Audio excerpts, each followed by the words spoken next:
welcome back sa akin channel. Si Raven Mikaki nga pala to, and today Photoshop tutorial tayo ngayon dahil may bago akong Adobe Photoshop 2020. Iba siya kaysa sa ginagamit ko noon na Adobe Photoshop CS5.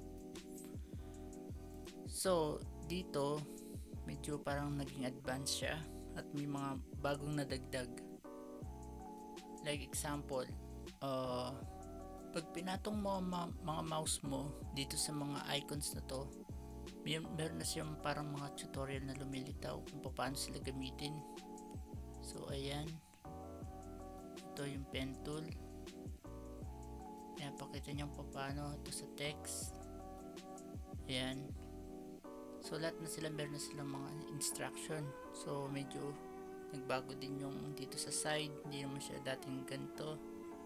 So same lang din sa sa effects, medyo nagbago na din. Like example,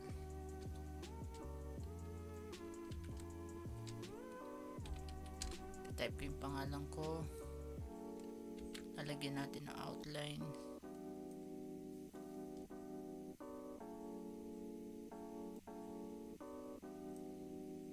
Yan, so lagyan natin ng outline. So sa stroke, palitan natin to ng red. Ayun. Ayan, may outline na siya guys. So kung nagtataka kayo bakit sinasabi ko ulit yung about sa outline, hindi na siya kasi kagaya ng dati na gagawa pa tayo ng another Ctrl J para sa another outline na naman. Like yung stroke niya, gagawin natin siyang, sabihin natin blue, then palalakihin para makagawa ng second outline. Dito iba na. So wait, delete muna natin itong ginawa natin kulay blue. So dito, punta ka sa effects, blending options, or double click lang itong layer na to para makapunta ka ulit dito. Dito sa stroke, pwede ka mag-add ng another stroke. Kunwari wala itong mga to, so delete muna natin yan. Yep. So kunwari wala yun, so ayan, i-click nyo lang itong maliit na plus na to. So mag-add siya ng another stroke, and then dito sa stroke na to, kulayan siya ng kung anong gusto nyong kulay, like yung kulay blue kanina na ginawa ko. And then yung increase mo lang ng konti yung size, so press OK. So ayan, meron na siyang outline at isa lang siya, so mas madali siyang gawin kaysa doon sa isang Photoshop. Same lang din sa mga photos, like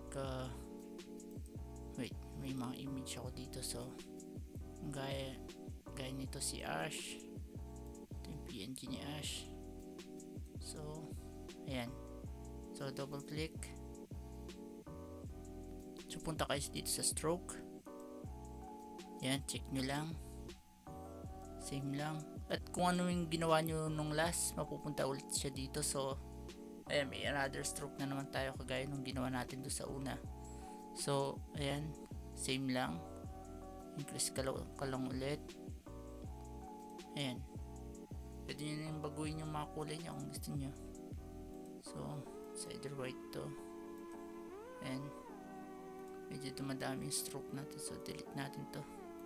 So ayan, press nyo lang yung OK. At meron din silang bagong pang trace ngayon, itong object selection tool. So itong object selection tool na to, pang trace din siya ng ng mga images. So try natin siya dito. Mas madali siyang gamitin kaysa do sa ititrace mo pang isa-isa ganyan, at para din siyang brush tool, pero minsan yung brush tool hindi nakukuha yung mga ibang parts. So susubukan natin to. Click nyo lang ganyan, then lagay nyo sa sulok kung ano yung object na kinukuha nyo lang. So yun, so ayan, nakuha niya. Dati doon sa CS5 ginagamit natin sa refine edge, dito iba, select and mask. na siya ngayon dito. So click nyo lang yan, ayan, mapupunta kayo dito. So hintayin nyo lang guys, ayan, ito yung na-trace kanina. Pwede nyo din i-brush yan kagaya do sa CS5. So ayan, i-brush lang natin ng konti. Ayun, nakita nyo guys na wala, pero medyo matagal. Siguro nagpa-process yan sobra sa memory. So ayan, pwede nyo din i-tweak yung mga feather, smooth. Naglo-loading pa din siya. Ayun, na binura niya sa part ng buhok.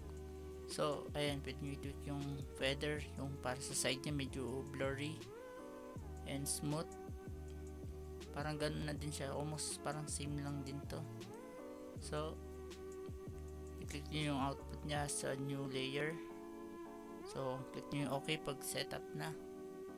So ayan guys, na-craft na siya. Ang medyo pangit lang sa ano na to, sa tools na to, minsan hindi nyo ma-identify yung tinitrace mo. So like this one, to yung photo ng pamangkin ko. So ititrace ko siya. So dahil may kulay pink sa mga background, ayan tinitake niya, akala niya kasama yun ng photos. So minsan medyo mahihirapan kayo, pero click nyo lang ulit to, punta kayo dito. So i-click nyo lang tong quick selection tool. So ayan, so gawin nyo, i-brush nyo lang siya. So i-press nyo yung alt or option sa mismong computer nyo. So i-brush nyo lang siyang ganyan, nag-loading siya. So ayun guys, nakuha na yung ibang part. Then dito sa baba, ayun. So bagong tool na to guys, kita nyo may mga pang edit pa siya sa pagtitracing. Mas pinaganda nila yung refine edge. So okay.